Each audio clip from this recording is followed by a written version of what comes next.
welcome back to the Four Hauntsmen. We're here pre-Halloween podcast edition. We've already talked about everything there is to possibly talk about with Halloween Horror Nights, but yet we're going to find some more stuff to talk about Halloween Horror Nights. So, with that said, we're here with Drew. Hello. Paul. Hello. Nathan. That is me. All right. I think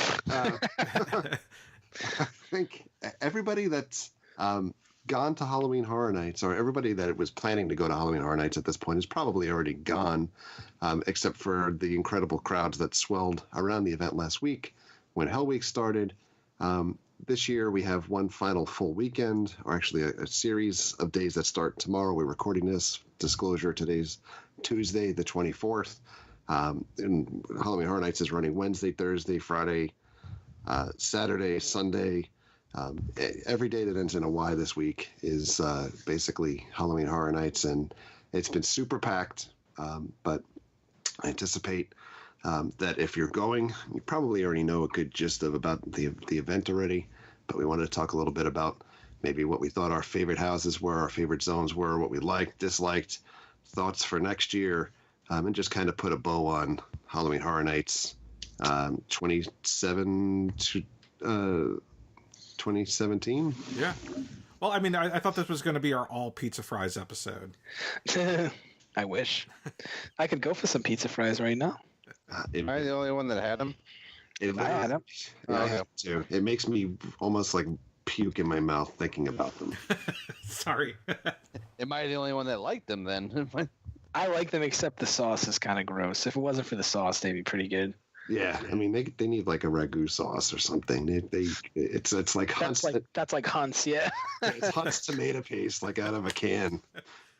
Otherwise, it was the pepperoni was pretty good, but no pizza fries. I never got to have it, but I mean, you're not missing much. It'd probably be awesome if you made it at home with your own stuff, though. Yeah, I think I saw someone online put the recipe of how to put the recipe. 4 ingredients: fries, cheese, sauce, pepperoni. It's a tough one. Yeah. I'm not sure I'd be able to pinch of salt. How did you do it? But the secret ingredient is love. Exactly. It's parsley. The fact that they have a combo of it that comes with a milkshake is just like you're asking to spend the entire night in the bathroom. Yeah. It's funny, when I got it, the milkshake machine was down, so their substitute was a cup of soda. It seems like they're making out on the deal when you think like milkshake is probably $2 more. Yeah. But good times, good times. The other piece that was good, food-wise, if you're on the food, I did find those drinks finally, like a week or so ago, that were non-alcoholic, like the pumpkin pie drink or pumpkin spice drink, and the s'mores and the candy corn. And the s'mores was really good. So if you are going this weekend or before the event ends, s'mores drink is pretty good. It's $5. I still haven't tried them. It's good. The mini donuts were amazing too, dude. Those are really good. Are those the one on the stick? Yeah, they're basically like churro donuts. Like they're cinnamon. They are fire. I like the alcoholic drink. The one that was the mixture of both drinks. I liked it a lot too, surprisingly. I wish the straws were the same size so that I could empty both sides equally. But other than that, it's a very inconvenient cup. It does not make any logistical sense other than for that drink. Like I use it at home in my bathroom. I use one side for the toothbrush and the other side for the toothpaste. That's the only logistical use for it. They won't give you the circle cup either. You know, like the round cup. So it's for beer. Like the beer blinky cup. And by the way, I saw yet another blinky cup style this last Sunday when I went to the park. They had a third Halloween Horror Nights type of blinky cup that was kind of like an hourglass. But they won't give you the round cup for the mixed drink, even though I pleaded with them that, like, who the hell needs this square thing? The purple drink was really good. It legit is like cough medicine in a cup. I'm pretty sure they just like found it's a flaming Moe, Kyle. That's not on fire. They've weaponized Dimetap and have put it in this thing, but it also, I mean, I'm not sure which is worse for your stomach, the pizza fries or that purple drink. So I downed one of the purple drinks before Bill and Ted last week, and I was looking for a way to be able to escape mid-show. They don't have a special beer this year, do they? The pumpkin beer this year is Shipyard. Usually it's what's Florida Brewery or Florida Beer Company makes their pumpkin for the last few years, but not this year. Why give the people what they want? Beer. Well, you know, I want to know what's going to happen to all those boxes of heart-shaped shot glasses or whatever they were. Or no, those were Jell-O shots, right? The heart-shaped. Oh, those hearts, yeah. I mean, I did want that drink. I did. I mean, it was canceled like the day before, so they have boxes of empty hearts sitting somewhere waiting on some usage. It's going to be for the Universal end of the year garage sale at the no. They'll put it in the prop shop. Yeah, they're gonna glue them all together and sell it for $900 in the prop shop and write something stupid on it like, "Hey, Shining Maze, $900." Oh my god! They only made 2 and I bought one. It'll be for the Potter Christmas. What are all these Michael stickers on the back? Oh.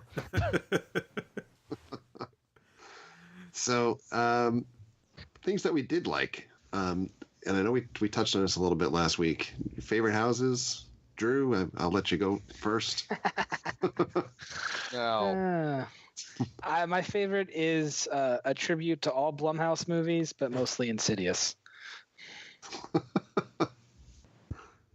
I mean, let me preface by saying it's my favorite, but I don't think it's the best. I think the best house is Scarecrow. Probably. Yeah.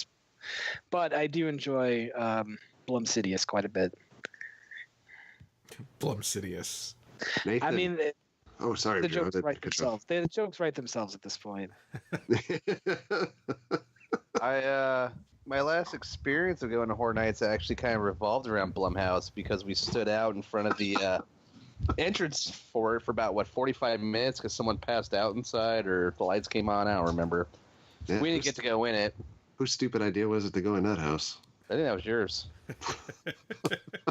Because for some reason we started off, what was it, American Horror Story, we waited forever to get in that with Express, and then Blumhouse, and then just for the, triple threat, let's go on the Hive. And I was like, what the hell's going on? He's like the 3 worst mazes here. But yeah. Those are the 3 favorite mazes of mine, but okay. Is this how you're funding the movie pass?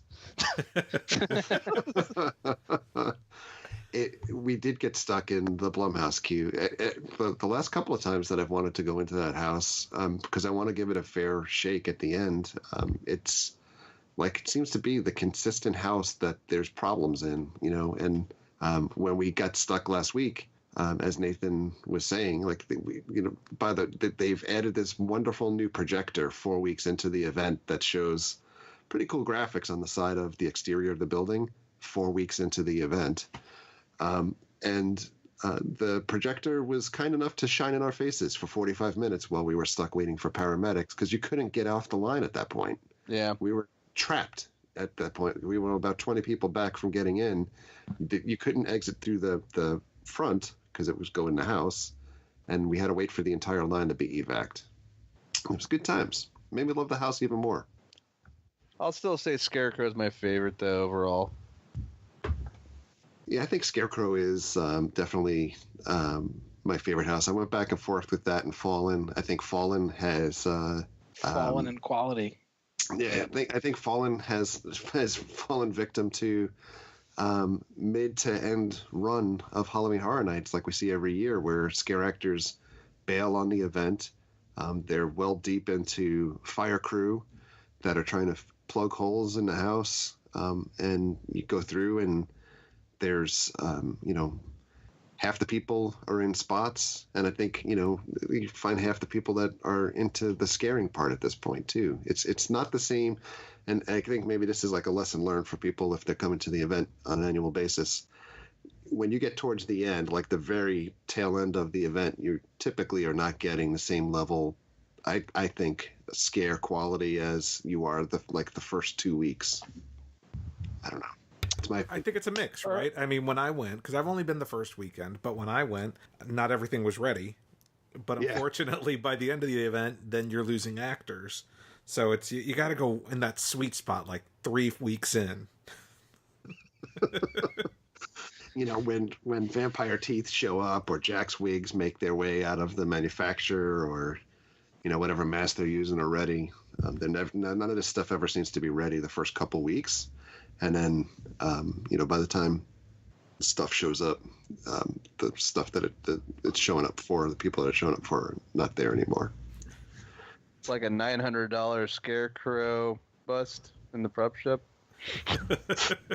that I'm sure they totally planned on. So Paul, what is your favorite house, Paul? I'm gonna mirror the other two guys. Well, I don't know. Drew, I think, stuck with Blumhouse, but I'm gonna go with Scarecrow. I would say out of my I hit every house twice except Ash versus Evil Dead, at least twice, except Ash versus Evil Dead, because I just didn't think it was worth the walk. It's horrible. But I think for me, Scarecrow was the scariest. Scarehouse. Just combine it. I think Scarecrow was the scariest. I liked the theming on it. I thought it was a really well done house. So that's what I'm going with. It's funny. No one mentions Dead Waters anymore. Like, everyone talked about it opening weekend, and now like no one talks about it anymore. If it wasn't for the facade, no one would really care about it. Yeah. I mean, nice. it's a good house, but it's not a great house. It's really short. Yeah. So Kyle, how about you? Scarecrow for sure. And I think, one of the things, when you want to go a little deep here, every year, Universal kind of has these awards for the folks that are, in the positions of scare acting, whether it's the streets or it's the houses, and they have like the house of the year or the streets of the year, and they also do for each week, so I have not kept up every week to see which houses and zones are winning. I did for like the first couple weeks, but I'm curious to see what comes out from Universal, from their own operations team, to say what's the house of the year this year, because they typically, I think, will go with the IP property, or kind of like their shiny that they're happy with. I mean, but I think that any house outside of Scarecrow winning house of the year this year is Highway Robbery. I would agree. I think everyone consistently, at least on social media, gives Scarecrow the house of the year, except for 3 out of 4 podcasters give Scarecrow house of the year. Well, Drew said he thinks it's the best. Oh, fair. Wait, what? Not his favorite. Scarecrow. Yeah, I mean, it's from top to bottom, I think it's the best house. Yeah. But, I mean, I think, like if you look back every year when I go, it seems like other than 25, when Monsters and Mayhem was around, every year, like an eyepiece is seemingly my favorite house. I think it's easier to, like, I relate to it more, like it's something I've grown to love kind of thing. So, and I think that's part of, like, it's Universal Studios, it's movies, ride the movies, all that crap. So I do enjoy being able to, like, walk through some of my favorite movies. So maybe that's part of it. But and there's also, we have a friend inside of that house, and it makes it very fun every time we go through. But even before that, I was a fan of the house. So. And a bagool to you.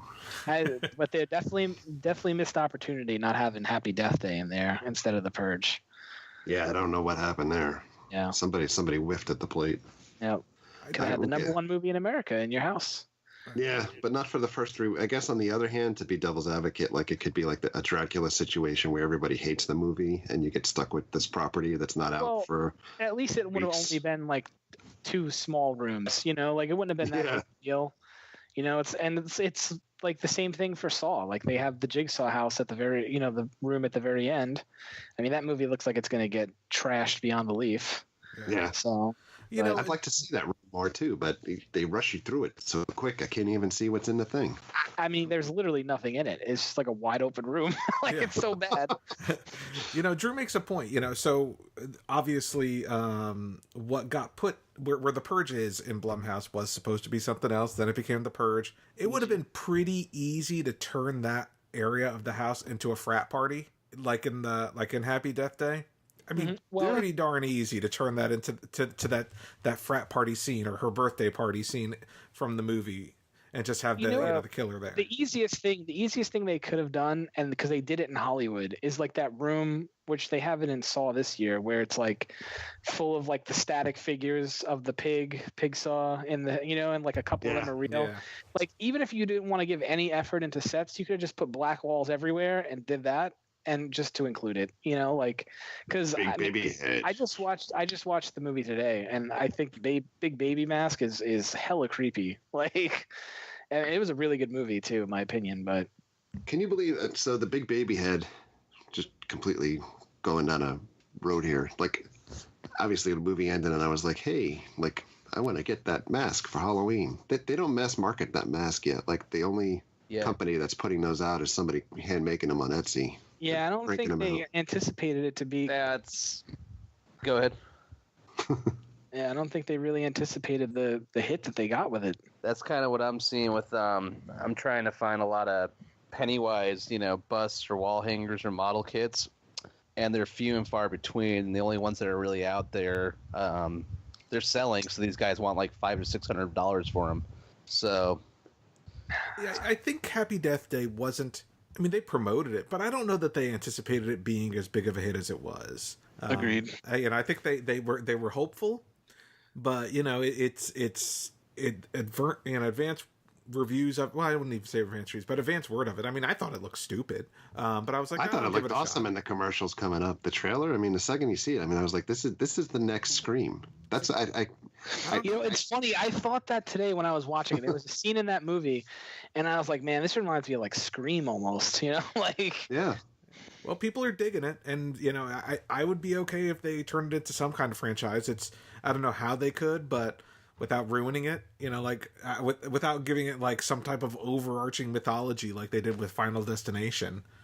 But I don't know. I'd see a sequel. I enjoyed it. I saw it. So what's funny, and I'm getting off topic, but I saw it at the Alamo, and the movie's rated PG-13. But the Alamo, like they do all their pre-shows specific to the movies, and their pre-show was like rated R. And I'm like, I don't know, parents bringing their kids to see Happy Death Day, see an R-rated pre-show for a PG-13 movie. I thought it was interesting. What do you mean by pre-show? So, how, when you go see a movie, the 20 minutes before the movie are like commercials for other movies or that type of thing? Yeah.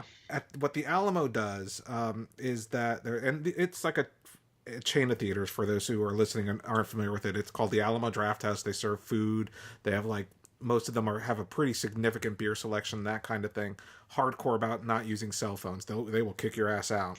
But they also do specific pre-shows to the movies. Like, I don't know whose job it is, but someone's job is like for Happy Death Day. They did the pre-show. The 20 minutes before the film is specific to the movie. So how they played that Coolio song in the trailer for the movie? They had that Coolio music video. They had like the history of Groundhog Day. I hate to wreck your Insane Clown. Yeah. Do you mean Mr. 50 Cent, Curtis Jackson? Oh, crap. Yes, 50 Cent. Sorry. They had the music video. They had the 50 Cent music video. Wow. They had the 50 Cent music video. They had like a little documentary about the history of Groundhog Day. They had like all sorts of stuff that tied into the movie in some way, shape, or form. And so like I'm seeing Last Jedi there, not for my first showing, but when I saw Force Awakens there. Maybe they show an Eminem video before that. They might. Yeah, they show a Star Trek commercial. They show miracles. But when I saw Force Awakens, it was all old Star Wars toy commercials and stuff from like the 70s and 80s, like stuff you remember from kids, clips from cartoons and stuff. So it's cool. But anyway, I totally got us off topic on Halloween Horror Nights, which is what we were talking about. I did see Coolio just a couple of years ago after a Lightning game. Like it's the most bizarre thing. I saw him in concert like last year. I don't know. It was like I Love the 90s or something. Yeah, he was playing out, like, the Lightning have this alley outside of the arena in Tampa that will do, like, pre-show type bands playing and stuff, but he legit was playing, like, out in the alleyway. after a Lightning game that I was like, it doesn't look like too many people are interested in Coolio. Probably a fair assessment.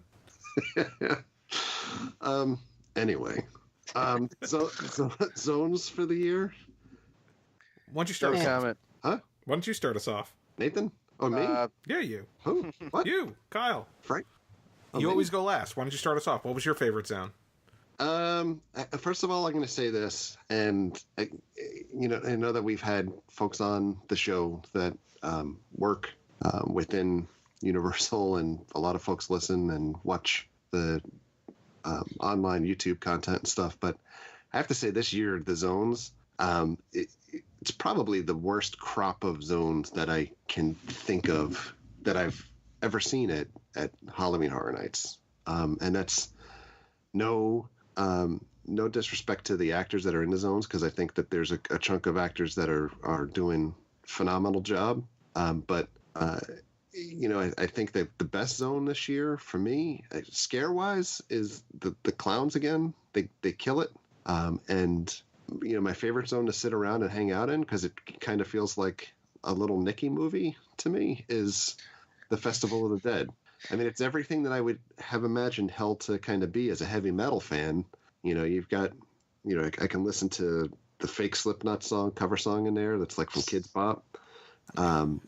They play Metallica, they play Dokken, and when the zone is working well, there's a lot of scares to be had. I think the last couple of weeks that I've gone through there, though, I've seen a bunch of fire crew people in spots in that zone too. So I really think it was actor dependent. I really like the Bone character, or Bone Daddy. I think that the zone is a lot of fun with the interactions with those guys. And Paul and I spoke about this offline, as far as trying to tie the zone together, because everyone's like, what the hell is the zone about? Like, they still don't understand it, other than stripper zone or something, like people have that connotation. If you wait outside before the event starts and the gates are closed, they have this whole spiel that goes over. There's like Bones talking to people and saying, like, I've requested your soul and you're going to come in here and we're going to collect it and blah, blah, blah. There's a whole story, but you can't hear a single word above the crowd that's outside. And then when you're in that zone, they stop the music after a while too, and he says the spiel. And sometimes he sits in the middle and he laughs like he's laughing along to the words that are going. And, there's a whole thing there that's telling you the story, but it's not executed very well at all. But out of all of the zones that are perhaps not executed as well as originally intended, I'd say that that's my favorite. The most beautiful, obviously, Trick or Treat. Anything that I think you put in that Central Park area always looks amazing. This year, they're not out of the park with Trick or Treat, but my favorite is Festival of the Deadliest. Paul?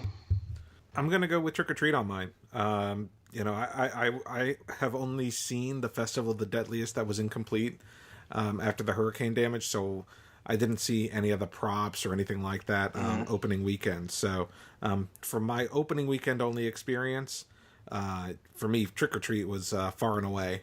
It was the most complete, cohesive scare zone for that opening weekend, because even Invasion, was dealt with some damage and things like that. But Trick or Treat, it seems like it has been largely unchanged since that opening weekend. So I'm going with that one. All right, Nathan.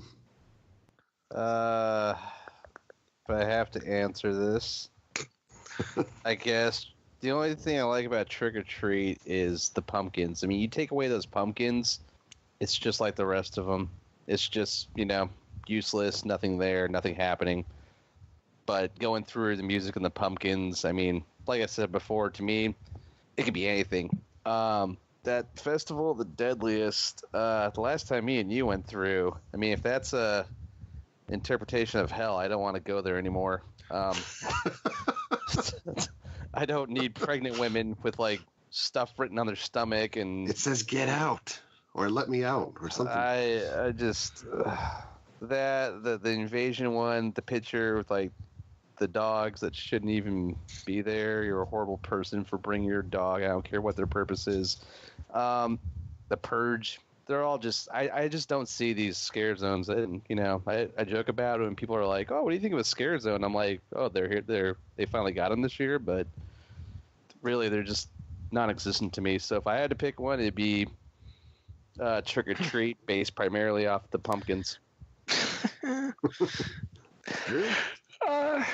I think the atmosphere of Trick or Treat is unbeatable. Like we were saying, the lights and the pumpkins is awesome. I mean, I'm not the biggest fan of the movie. Like, I like it, and I think it's a perfect fit for that area. The only swing and a miss is that there was no school bus at the end of it. And I've never actually seen the fire pumpkin go off personally. But opening weekend festival was really rough. When there was no props really at all, but it's gotten a lot better. They didn't have half of their costumes either. Yeah, it's been a night and day from the start. I would probably put that as like my second favorite. Invasion's cool. Purge is just kind of, it is what it is. The only one that's not that great is Alters, and I feel like the actors have begun to try a lot more recently, it seems like. So, I mean, it's definitely not like the best collection of zones, but Trick or Treat will always be one that kind of sticks in my head for a long time to come. I really like that one. Here's a thought on Alters too, right? So I was really looking forward to that kind of being a selfie zone, or, at least, because it's tough to work in that area. But you've put two actors that are amazing as Pablo in that area to scare, and the pig saw guy, he goes all out, at chasing people that are in the queue and stuff too. Yeah, that's pretty awesome. But it's kind of like, putting Babe Ruth on the 1980s Expos, or something where it's you have a couple powerhouses that are trying to tip the favor of the zone in one way, but can you imagine if you put like MVP in festival every day, and I missed the one day that he was there, or had them in the alien zone to actually like run after everybody. I think it's I don't know, I think it would be a different story. What's a Pablo? From Ash vs. Evil Dead? What's that? Like, that might be the biggest swing and a miss for an IP that I've ever seen. Like, they've literally, like, we were joking because they keep moving up the sign that says, like, Ash vs. Evil Dead entrance this way. Like, they keep moving it up closer and closer to Trick or Treat. Like, it's gotten to the point where it's just going to be, like, in the middle of the zone soon. Like, that Horror Nights is busy when there's over a 20-minute wait for Ash vs. Evil Dead. That was supposed to be my number one. It is one of my least favorite houses that they've ever done, personally. Oh yeah, I was. I think the only other time I ever went on it was when I went on the VIP tour, and I was kicking and screaming the entire time. It's not one of the worst houses, but it's one of my least favorite for sure that they've ever done. I watched the TV shows and power watched them because of you. The show's good. Yeah, the show's good. The payoff wasn't there. No, the maze is just. I mean, whatever you can do with 30 minutes of prep, okay, there it is. But I just don't get it. None of it transitioned over to that maze at all. I agree. A lot of the key scenes. I mean, it's just kind of funny because you look at something like The Shining or these other IPs where they literally just take the scene, put you in it, immerse you in it, steal the dialogue, whatever. I'm sorry, borrow it. And Ash vs. Evil Dead, they just could not get any of the key moments in that show right at all. Like, I'll say one thing about the house, and then we'll move on because we've been going for too long. But Saw, when it was there a couple of years ago, and it's still a problem to this day, is that Saw is a house that's very dependent on timing because it's got a lot of show scenes to it. It's like if you miss it and you're just catching everyone resetting, like out of their traps, it's not good. The thing with Ash vs. Evil Dead is that house is the exact same way. It's very reliant on scenes, like show scenes happening and like dialogue where the character will come out and actually mouth it. So if you miss everything, nothing happens in that house. And even if you do catch everything, chances are you haven't seen the show and you're not going to like it anyway. It's one of my least favorite of all time. It is horrible. It almost seems like those two should have been at Howl-O-Scream instead, because Universal, they just movie through those lines like, if they had cattle prods, they'd use them if they could. You don't have time to actually see everything in Saw. Like, the scene where that girl's getting ripped apart, everyone just kind of wants to wait for it, and they're like, keep moving, keep going. Where somewhere that actually paces everybody, like Howl-O-Scream, it could probably work better there. They really rush you through Saw too, because the line just gets so long, and it was funny because we joked, before the event came, that Saw is like an irrelevant IP. And I mean, I would guess that by, your typical standard it is, but I mean, the line for it has just been tremendous every night. Its location doesn't help for sure, but I mean, it's a home run for them. Who would have thunk? They have billboards for it.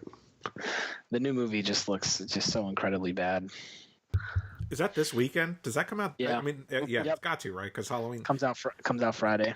Seems kind of a bad move to release it the weekend before Halloween, because it's pretty much only got a shelf life of 5 days. It should have came out like last week or something. They just gotta make back their $10,000. They're done. Yeah.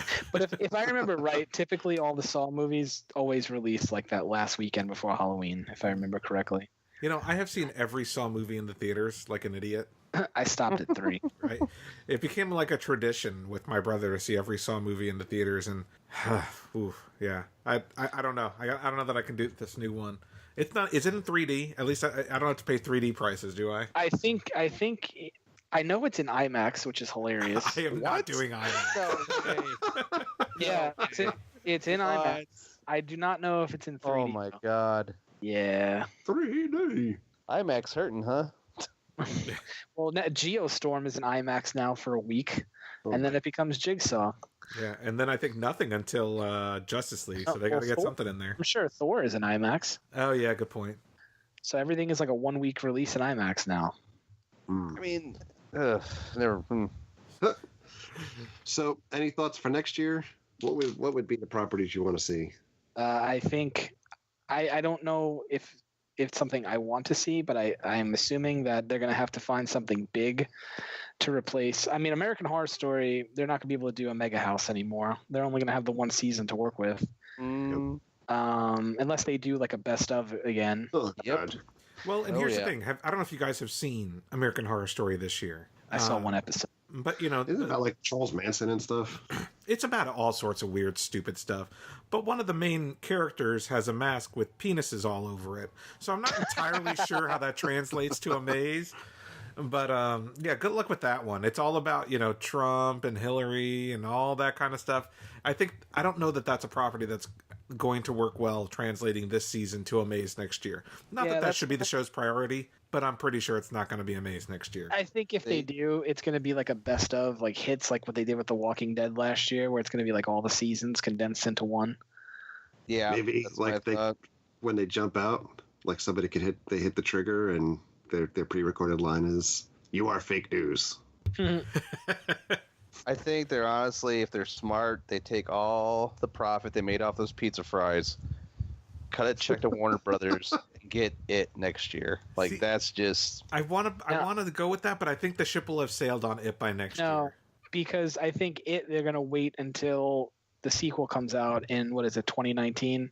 Yeah. And they're gonna mega house that now, which to me would make sense. If you didn't do it this year, you got to wait until the sequel. Or you can do it 2 years in a row. I think the one that they're really going to go after for next year is probably going to be Stranger Things. I think Stranger Things would be a hit for them. I don't know how you can do that though. It would be a mega draw. I mean, and you could have like waffles for food in the streets. I mean, come on, it's just waffle fries. Yeah, waffle shots. Waffle everything. But it's literally going to be the same thing jumping out at you every 2 seconds. Yeah, but that's kind of what. Well, look at The Shining. I mean, look at The Shining. I mean, it's a lot of jacks and this and that, but it's iconic. People know it, and it's very relevant nowadays. And I'm sure there's going to be another season coming out around this time next year. Oh yeah, I mean, you're going to have Dumpster Demogorgon. You're going to have Locker Demogorgon. Burnt Demogorgon. Yeah. One last Demogorgon. Yeah. I honestly think Stranger Things, if they don't get it, it would. I understand it's not as easy as just getting it, but I think that's a license to print money for them. I think that'll be a huge hit. Well, they're going. I mean, I went to Target the other day, and they have the rights now to sell the show on Blu-ray and all this exclusive merch. So yeah, it seems like they're venturing out. Mm-hmm. It would be a home run. If you can get a show that's on freaking Stars and try and market that, I'm pretty sure they can market a Netflix show. Well, hopefully, if they do it, they actually watch the show this time. That'd be pretty cool. Are there any other IPs that you guys can think of that you'd like to see next year? Happy Death Day. Happy Death Day, especially if they fast track a sequel to have it out in time for next year. Just give me The Conjuring, for the love of God. What comes out? I'm trying to think. Next year, does the new Halloween come out? Yeah, it does, which I assume will be a house next year. Yeah. Blumhouse makes it too, so even more so, I think it's going to happen. Well, it's a horror movie. It's an R-rated horror movie. Oh yeah, they're going to do that, and they're going to do that terrible-looking X-Men horror movie together at the same time. Dark Phoenix? Sweet. Yeah, there you go. That's it. I don't know. Yeah, I think Stranger Things be there. Huge. Huge. Yeah. It'd be tremendous. I would. That's my vote for next year, and I got to be honest. I'm pretty sure everyone would probably jump on that. I would like to see an icon back. I know I say that every year, and everyone says that every year, but I feel like that just helps unify the event a little bit more. I felt like things were a little disjointed. I felt like this year, and I enjoyed this year. I will say I enjoyed this year on an overall basis. I thought this year was a strong year. I think when you don't have a single unifying icon or theme, it just feels like a bunch of random stuff. Feels like Howl-O-Scream. It does. It feels like a bunch of random themes that don't really tie together in any way, shape, or form. I think we're waiting for 30 to see an icon be used. I think that's probably true. It's probably not worth the money to hire an actor and do that kind of stuff, except for anniversary years. That's what sucks, because now you have all these icons. They can't get the work, so they have to go promote like these virtual races online. It's... I mean, Jack is running 10Ks. It's hard to believe. I would have actually, I'm going to throw this out there, and I know it's not going to happen because the whole thing's canned, but the Dark Universe. Yeah. I think if had it been successful, we would have seen it. I'm surprised there wasn't a Mummy Maze this year. I mean, so was I. They had the props from Tomb of the Ancients. You know what I mean? Like they could have just kind of worked with it. But hey, whatever. I mean, why not do classic, monsters again too? I say that every year. I mean, my problem is the two I want more than anything. I feel like they've already done multiple times in the past. Universal or classic monsters, and also Hitchcock. Mainly like Psycho. They can do the Birds. They can do all those, but I just don't think the fan base is really there for those. For me, for what it's worth, and I'm just throwing this out there, and it's not a next year thing, it's just an all the time thing. I think they should convert Monsters Cafe into scare actor dining with the classic Universal monsters. They just spent money renovating that place. I think, with minimal effort, you can get people to dress up as Dracula, Frankenstein's monster, Bride of Frankenstein, and those kinds of creatures. You charge your character dining price and you turn it into a scare actor dining year-round experience. I'd pay to go to that. We had Igor. Not this Igor. Year. But yeah, I see your point. But yeah, exactly. Like that. You've already got the guy who could technically be the host. Just bring that guy back and bring in some of the classic movie monsters on a regular basis. I think it'd do well. For those that don't know what we're talking about, because I want to wrap the Halloween Horror Nights stuff here in a second, but the scare actor dining this year, the characters that you met, there were no... we met Sam as far as an IP character, but there were no other IP characters walking around. They did have a quote-unquote like master of ceremonies or host for the event, which was basically like steampunk Igor, right? Am I saying that right, Paul? Yeah, it was Igor. That's what I would call him. And I'd have to go back and rewatch the video that we shot, but he literally told us that he was the host of the event this year, which made no sense whatsoever. Tie it into the rest of not icon Halloween Horror Nights 27. Yeah, he was basically alluding to that, and I was like, I am host. Yeah, what is going on here? Like, why is this character here? But he spent a lot of time talking. Yeah. he made zero sense whatsoever. You sure he just didn't sneak in? Yeah, just some dude. He hasn't been there since. But... It's like, go to Crystal Palace and have like the Winnie the Pooh lunch or dinner, and Oogie Boogie shows up or something, and you're like, that'd be amazing. That'd be even better. Something doesn't make sense. Wow. Talk about scoring twice, lunch and Oogie Boogie. Oh, man. So moving off of Halloween Horror Nights, over the last couple of weeks, I know Paul and myself have hit a couple of local haunts, both in Florida and in other locations. But just to go through really quick things that we were able to hit, and there are videos up on the cheap seats at least around the stuff that I hit in Florida. We did the Petrified Forest in Altamont Springs. Awesome as always. They're celebrating their 10th anniversary, so they have two houses. One is kind of like an Old West type of a house, and the other one is kind of like a best of. Think of like the HHN 25 type house, but for your local haunt. So there's a lot of cool things that they've brought back over the years, and we've been going for pretty much like the last 10 years. So it was cool to see a lot of those sets reused again or rebuilt again, and the characters reimagined. I did the Haunted Brewery in Jacksonville, Florida, which it's Anheuser-Busch. You'd think it would be amazing, because if you put Haunted and Brewery together, you think this is going to be the craziest thing of all time. But it was incredibly overpriced. I think it's like $30 for basically a really awful mom and pop type haunted house. It's a tent, like a pop-up tent, like a haunted mini golf, which was basically a couple pumpkins next to homemade putting greens, and paintball. We shot paintballs at static targets, so it was metal outlines of people, and adult tricycle races. And then it was another $30 basically to get the ability to do I want to say like laser tag, but it wasn't laser tag. You're shooting zombies in the brewery, which was the most amazing thing I've ever done haunt-wise. It was like playing the game The Division or something, like very, very dark inside, and your tour guide or lead is almost like your commanding officer and screaming at you like, let's get down the hall, let's look at this, and you have to shoot the zombies multiple times. Your weapon, the guns that they used there were, when I spoke with the people afterwards, they're about $1,400 a piece.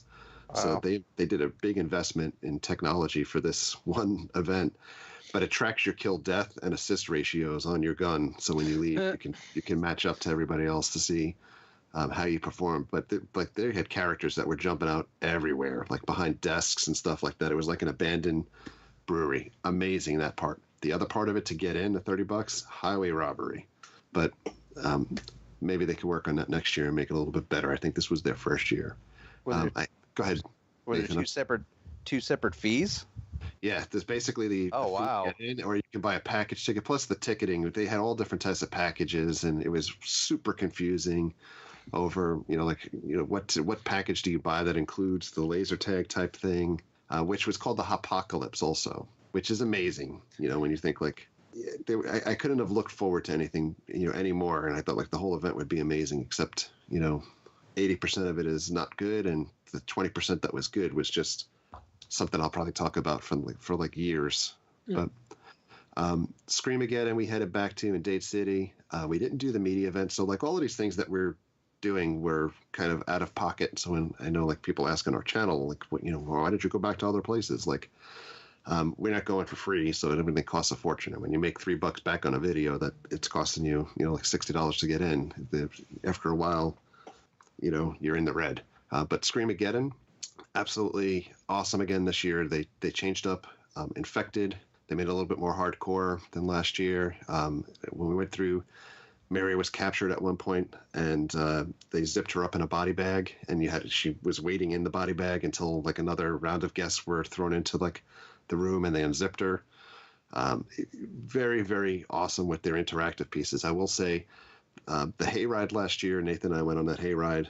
Not as terrifying as years past. The zip line guy was not working at that point because they sustained damage from Hurricane Irma, so they just had chainsaws that were following the hayride, and the Gatling gun was missing also or not working. So couple different pieces that were out of whack there, but super awesome event if you could find a way to get there and stay over that way, because anywhere from Central Florida getting there is a nightmare.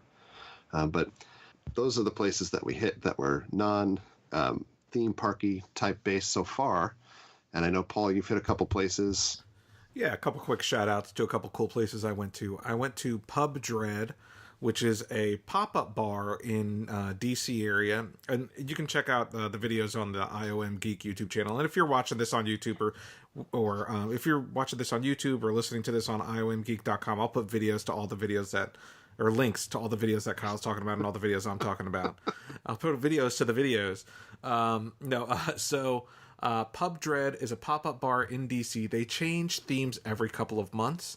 So they've done Game of Thrones, they've done Christmas, they did Super Mario Brothers. It's basically 3 bars next to each other. And so they had 3 different themes. One was kind of like a haunted forest. One was like a doll room, like a room of evil dolls and the other one was like this weird sci-fi spaceman tribute to David Bowie. So not related to Halloween at all. But the other 2 rooms are just fantastic. It is like drinking inside of a Halloween Horror Nights house. All the drinks are themed. Not cheap. I mean, you're paying DC prices. I think every drink was $12. Like flat fee, $12. But you know, all the drinks, like I said, are themed. There was one called "Do You Want to Play a Game?" There was one called "The David S. Pumpkins." All sorts of different cool stuff. Interactive elements, hidden things. Really liked that. And while I was up in DC, I also went to Bennett's Curse, which is one of the top-rated haunted houses in the country. It is huge. It's basically 4 haunted houses, but the way it works is that they are back to back to back to back. So you walk into one door, and it just walks you through all 4 haunted houses. It's kind of in a shady area of Baltimore, but I guess that adds to the scary effect because you certainly feel unsafe. Is Ray Lewis one of the scare actors? He might be. It is an incredible house. One of the best haunted houses experience I've ever been to. Tons of animatronics. Just lots of larger than life animatronics, things you have to duck under. They don't touch you, so it's not one of those haunted houses, but it is one of those like claustrophobic, you have to duck under something, maybe move things out of the way to get through. Highly recommend that one. Vacuum the floor. Yeah. Yeah, you have to clean the house. Windex. So that's Kyle, cool. Any shout outs for things you're doing before the Halloween season wraps up? Yeah, so actually this weekend, it's probably one of the busiest weekends of the year because there's so much stuff going on. But we do have Spooky Empire in town this weekend. And for those that are not in the Orlando area, that's kind of like our big HorrorCon of the year. We have a smaller version of it in April, and this is kind of the big deal. Richard Dreyfuss is there. That's kind of like the lead star. Not exactly who I think of when it comes to horror, but it's a really awesome convention. I know that I'll be there at least some part of Saturday and Sunday, I think. But Nathan, are you planning on going also? A wrench kind of got thrown in that because Saturday we're doing both Shallow Grave and Chamber of Terrors, which are in 2 complete different cities. So if I go to it, it's kind of one of those, do I want to pay $40-$50 to go in for a couple hours when I already know what kind of merch and everything's going to be in there? If I go Sunday, I have to go to work later that day, so it's same thing. I just don't know if it's worth the cost for me to go in for a couple hours. Yep. And that's the thing, too. I was considering or still considering going to Shallow Grave and Chamber of Terrors, which I noted down in the show notes as ship thing. It's both of those are quality haunts. Shallow Grave is going away for good after this week. So it's kind of like catch it before it goes away type of thing. Like Bill and Ted. Oh. Yeah, just more passive aggressive in their postings. I did want to try to get out to the Beast of Blackwood. I ran into Sam, who we've had on this show previously last week, and had told him we wanted to book slots. And it's they have had such an incredible year this year. And Beast of Blackwood is that kind of like escape room, kind of meets Stranger Things, meets Haunted Path out in the forest. Their event sold out weeks ago for their entire run, and it got to the point where I know when I spoke with Sam, they're looking at potentially trying to add additional dates or extend it beyond Halloween because of the demand that they've had. So they have people that are working the event that their families haven't even been able to go through and experience things because it's very, very limited. And when we talk about like Halloween Horror Nights where it's conga line type of thing, or even at Howl-O-Scream where they pulse things, and the same thing at Scream-A-Geddon. I mean, they literally take like a party of 4 to 8 or whatever at Beast of Blackwood and have you go through with that limited amount of party per hour. So it's very, very difficult to get a time. So hopefully they open up some more slots and we can get out there to enjoy that. I think the last thing Haunted related, this last week, their second annual release, Nathan, Haunted Mansion Tiki mugs. Oh, yeah. Well, Paul and I have ours. I think the one out here, they told me I was there the other night, it was Sunday night, and they said it was done for Florida. And then this morning, they went on sale on the West Coast, the green version, and they have 10,000. So if you're on the West Coast, I don't know why you'd be listening to us, but and you want one, you could probably still get one. The Florida one it's the second edition, so it's the same sculpt. It's just red, and then West Coast is green. And I think last year we had blue, and then West Coast had like a brown. But and these are from Trader Sam's. Yeah, the Polynesian for us. So you go there kind of before they open. They give you a wristband. You have to. It's a $30 drink mug combo, and the drink itself is pre-batched. It's not the best drink there, but it gets the job done. Yes. So, and you wait for basically like, couple hours to be able to get your mug, and the masses did their waiting, got their mugs, and then I've seen people like kind of posting that they're looking to trade with others from the West Coast also because of the color variants. That's that's what I'm doing. Like I got my extras, and I'm getting a green one, and then the one from last year. So there you go. Very cool. Excellent. All right. Not sure we have anything else horror related to talk to. Our goal here was to try to get through things in under an hour, so we're not putting people to sleep.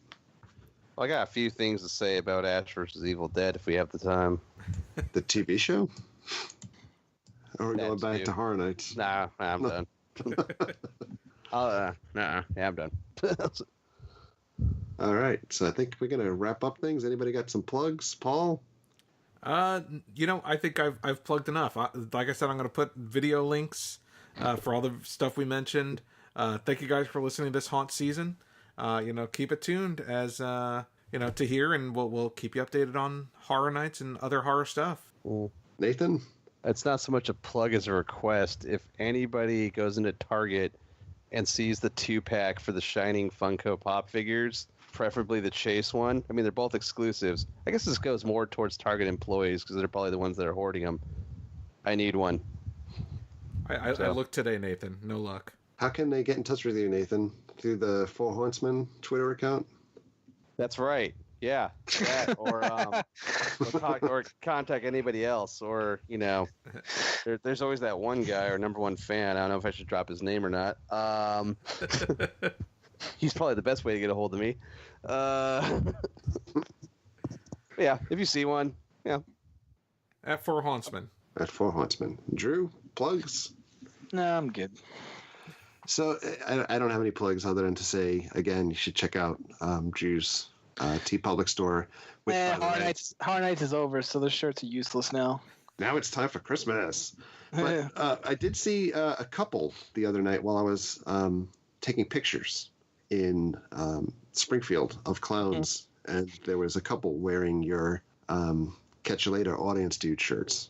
Yeah, I've seen a couple of people this year wearing all kinds of. I've seen 3 or 4 different designs that I've done and multiple people wearing them, so it's pretty cool, man. It's kind of like humbling. It's pretty sick. So if anyone did buy one and wore it out, I totally appreciate it. It's pretty awesome. Excellent. Yeah, so and I think I'm done with still photos. It's very difficult when you're shooting videos all the time and then you're holding a camera and you're shooting stills, and a lot of the actors and folks think that you're still shooting video and coming up to the camera. Anyway, all of the stills and a end of the year wrap up is probably going to go up on viewfromthecheapseats.net within the next week too, so you guys can check that out. And all of the scare actors that are looking for the photos that I took over the course of the event, they'll all be uploaded there, so you guys can take them. Do with them what you want. No watermarks or anything on them, so enjoy. And on that note, Paul. We will talk to you guys next time. All right, thanks for tuning in. Catch you later, audience deeds. R.I.P.